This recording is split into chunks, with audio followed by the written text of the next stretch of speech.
Rolf Winkler from the Wall Street Journal. I had a question about your apps business. I guess you've built a phenomenon, it generates phenomenal cash flows, and a lot of people, it's done so a lot by locking in customers to older software and raising maintenance fees a lot year after year. That's not true. But wait, let me just stop you. We do not raise maintenance fees a lot year after year after year. People buy more software and they pay the same maintenance fees that they always pay. I guess the point Mark Andreessen, for instance, has famously said that none of the startups that work with Andreessen Horowitz run Oracle. And I guess I'm wondering, over time... Well, I know. We just have to rely on General Electric and AT&T and Verizon. I'm saying if the next generation of companies isn't running Oracle... Which of the Andreessen Horowitz companies have we lost? Well, anyway, they run a net. By the way, they run a generation of large companies isn't going to run Oracle. Does that end up causing your business to shrink dramatically over time? Well, again, no, our business isn't shrinking. It's growing, and it's growing rapidly. And we have all of our applications in the cloud starting June 6th. It took us 6-7 years to rewrite all this stuff for the cloud. Okay. Our major competitor, SAP, didn't do that.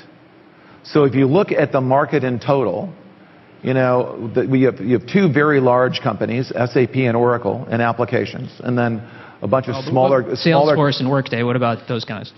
Well, it's going to be very interesting to monitor Workday. We compete with Workday all the time, and we beat Workday all the time. So in the cloud. Our Fusion HCM has been out for a while. Again, these are much smaller companies. But we are fully in the cloud come June 6th with a fully integrated suite. So I expect, Salesforce will continue to grow. I expect we will be bigger. We're around in pure SaaS, no hosting, nothing else, but pure SaaS. We're around $1 billion right now. We're round numbers. Sorry, about $1 billion. But SAP, what are they going to do? If we take share from SAP in ERP, Salesforce doesn't do ERP. Workday has got very, very primitive... let me give you a couple words on Workday. They don't use a database. They use an object store, so they can't really do reporting. And they use Flash as a user interface. So they can't run on iPhones or iPads. Besides that, they're great. All right, on that note, over here. So I'm not worried about Workday. I do think Salesforce has built a franchise over a long period of time, and they're going to be a formidable competitor in their space. I don't think Workday is. Whenever we have a head-to-head with Workday in the cloud, our human resources versus their human resources, we almost always win. And that's before we're fully launched. So I'm not worried about them. Their product's too immature and they're too small and frail. I'm not SAP, and they made horrible architectural mistakes. Horrible. No database. Got it. Mark uses a really good database. Salesforce uses a really good database. They use Oracle.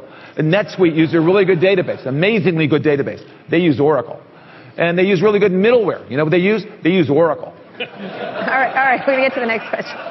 Workday. All right. So your question was, are we a loser? No. Okay. Fantastic. Rolf. Okay. Ralph, that's how it's done. Ideas, there are a lot of good ideas. There are a lot of good ideas in this room. There are a lot of good ideas. Translating a good idea into a great product is unbelievably hard.